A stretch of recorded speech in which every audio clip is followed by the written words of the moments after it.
There exists a curious legend among the people of South Africa.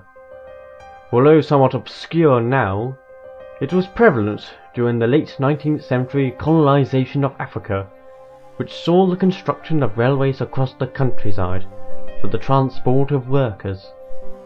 This is the legend of the witch trains. Ordinary looking trains, but starved by the debased servants of a powerful being, generally thought to be a witch, or sometimes even thought to be multiple witches. These trains would appear to people travelling alone at night in the countryside and take them aboard, never to be seen again. This was far from the full extent of the machinations of the being that controlled the trains, who will henceforth be referred to as the witch. But more on that later.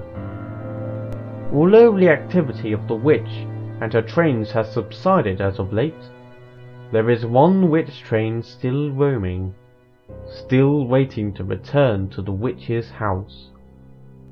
Seeking out this train is difficult and will take some time. The rails themselves are not mapped, so prepare a rucksack for a long day's journey, and to carry out what you will be bringing back. On the first or last day of any month, this is most conducive to the likelihood of the rails appearing, travel by any means to the town of Carisburg in South Africa. When the sun has gone down, begin walking in any direction between north and northeast of the town. It may be advisable to prepare some sort of self-protective gear for travelling the South African countryside at night. But be warned, once you reach your destination, whatever protective items or weapons you may bring will not be of any use against what you will encounter there. Keep walking until you find a railroad track. Inspect it carefully to ensure that it is not merely an ordinary track.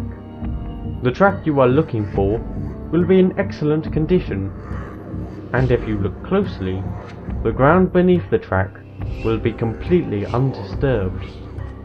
There should be no difference between ground beneath the track and nearby uncovered ground. Walk in either direction along the track. It should take no longer than an hour for you to reach the station. In stark contrast to the track, the station is a hovel. You will find a few small buildings completely deserted, and all but one have been burnt to the ground. The one that remains standing is a blackened, rickety wooden shack, though the single front door appears brand new. A sign nailed to it reads, "Staff Only."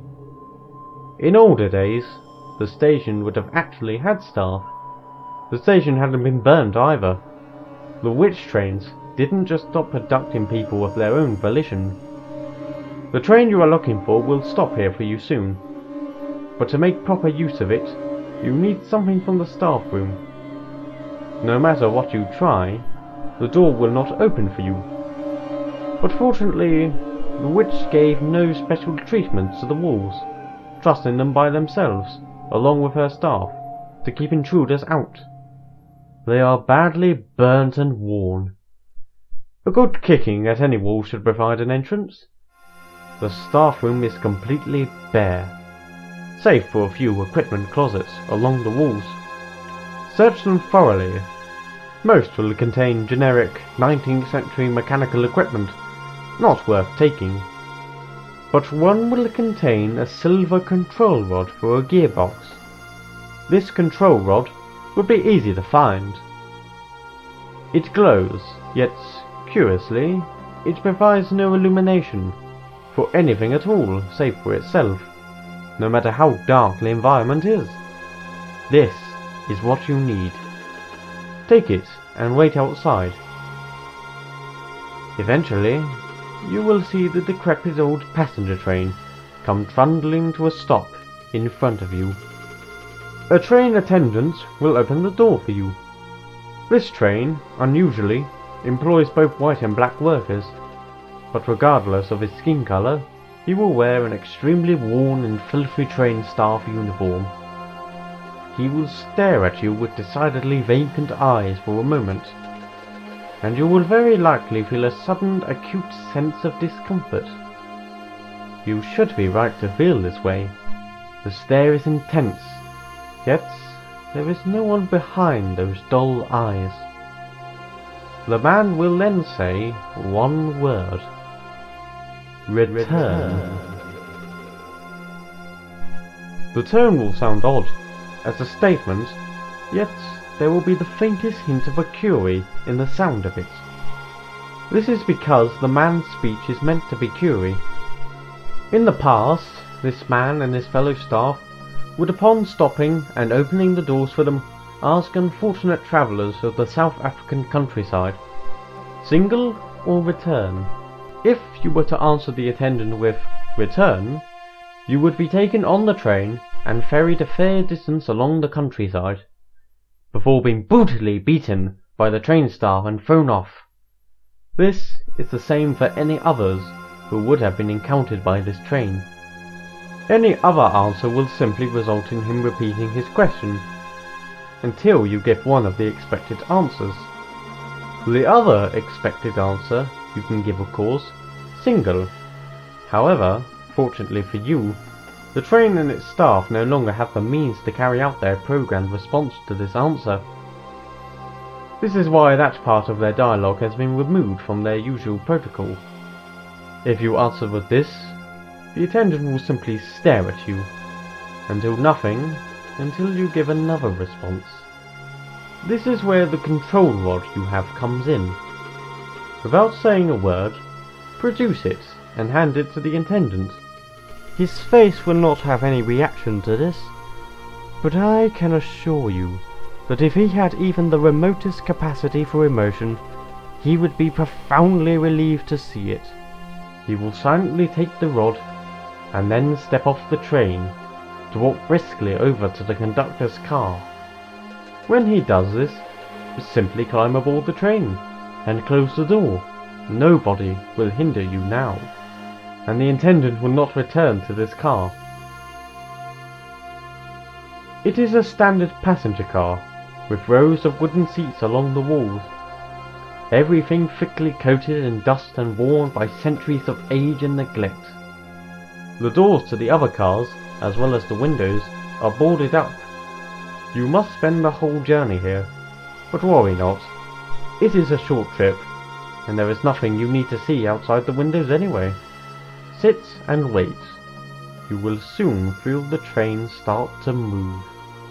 The journey will be short, however it is unlike any other you have ever taken.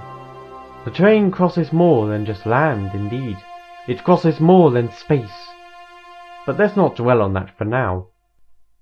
You will not feel anything during the transition, nor will you feel anything when the train arrives at the destination.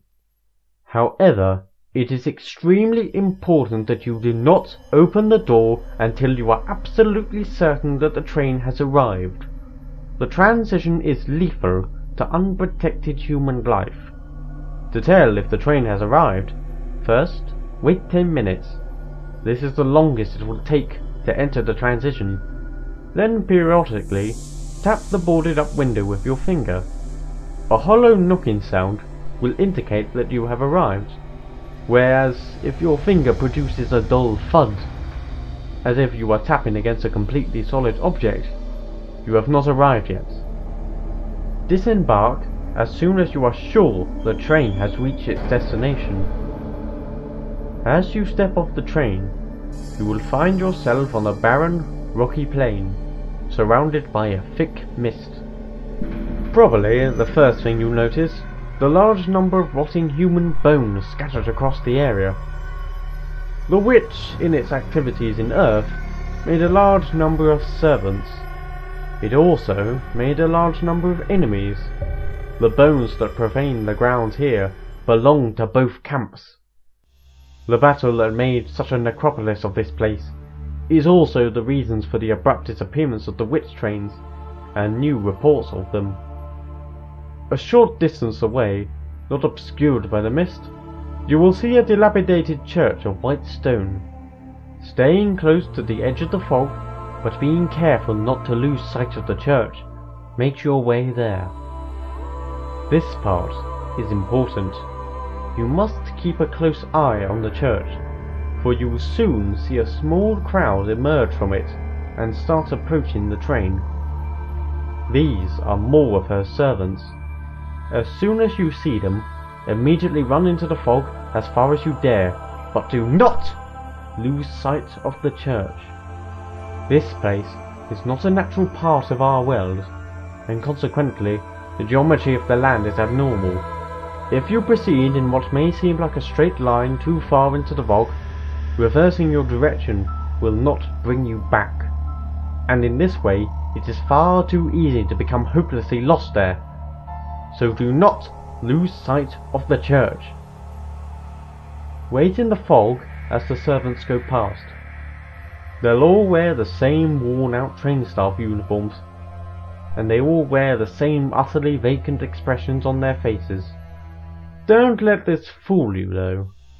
If they catch you trespassing on her land, they will tear you apart with a fanaticism and strength no human could match.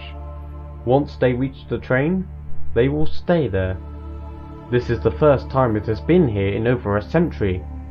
Proceed to the church at this point, but stay close to the fog, just in case. Approach the white church and take note of the damage. The walls are adorned in scorch marks and bullet holes.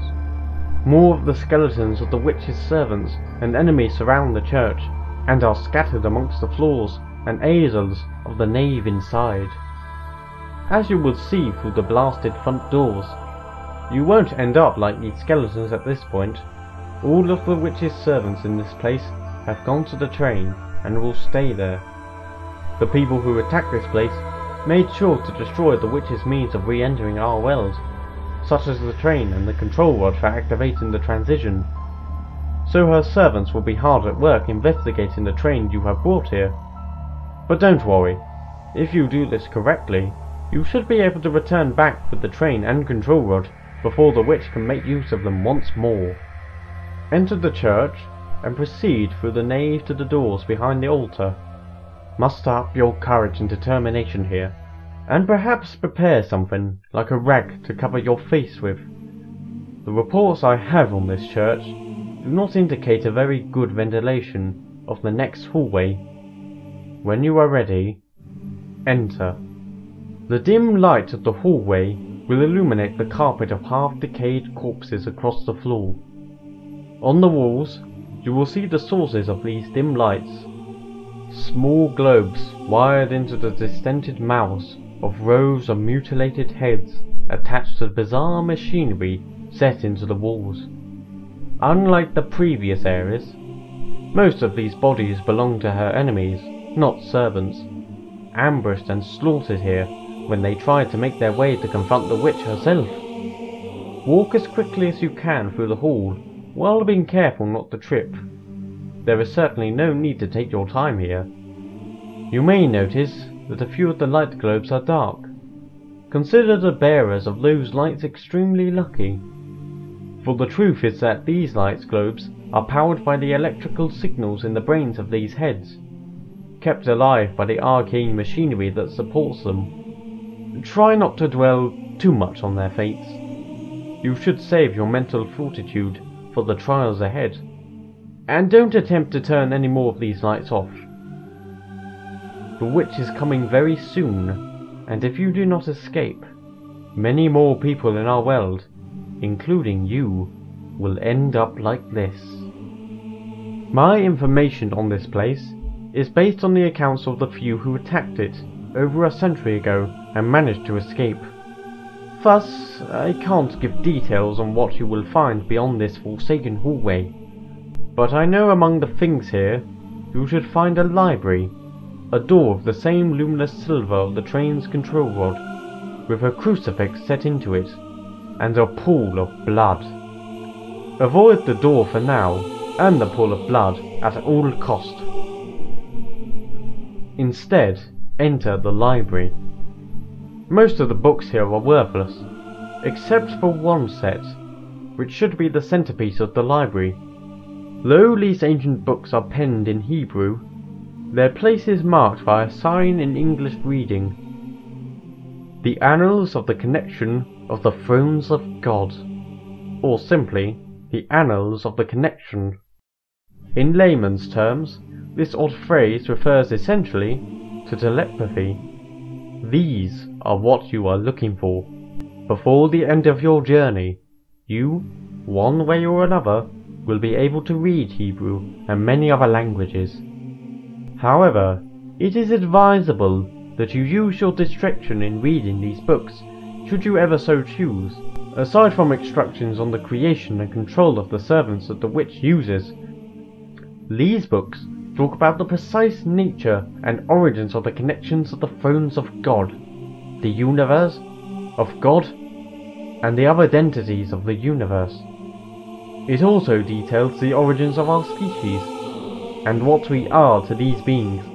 These things are explained in as much detail as the human mind, or the mind of any other being of this dimension is capable of conceiving.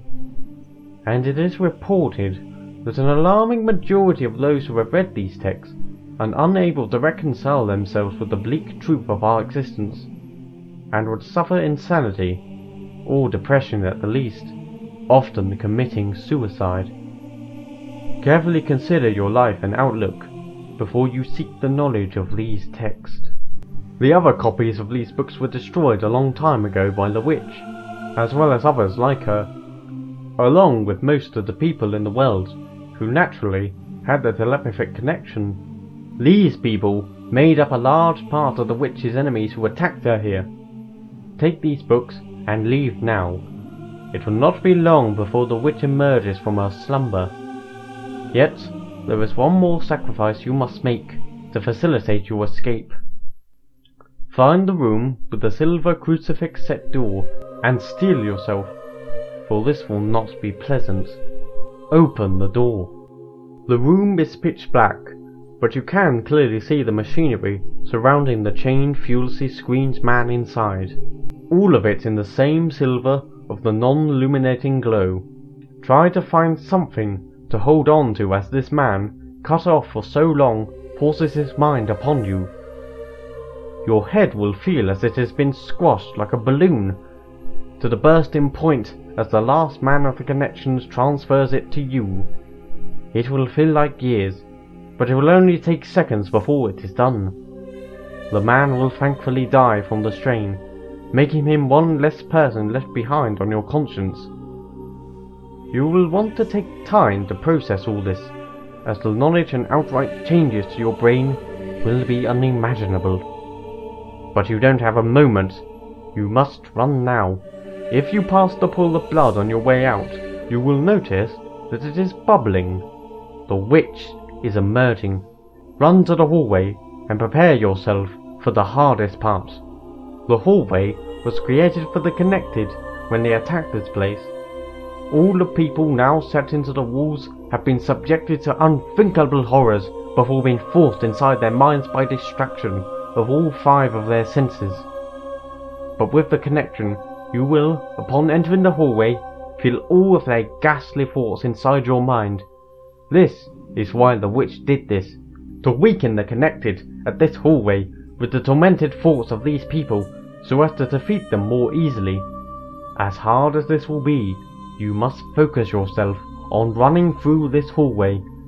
Once you are out, you will be fine, but you must get out quickly. Get to the train, where her servants will still be. As long as she's not nearby, you can now use the connection to force your will upon them, preventing them from attacking you, but not for long.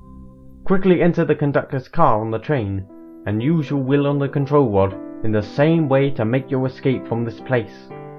If you successfully escape, what you do with your newfound talents and books is entirely up to you. As mentioned before, you now have the capability to read the Hebrew language of the Annals and other languages. There are many people who offer incredible sums of money for the Annals of the Connection, as well as unthinkable gifts, many of which will sicken you with their degradations. Many more people will hunt you for the annals, as well as for simply what you now are. Most likely, you are not able to predict what you will do, as you will surely be a completely different person at the end of this journey. So, at the very least, you should hope that you can adapt to your new life quickly enough before it can overwhelm you.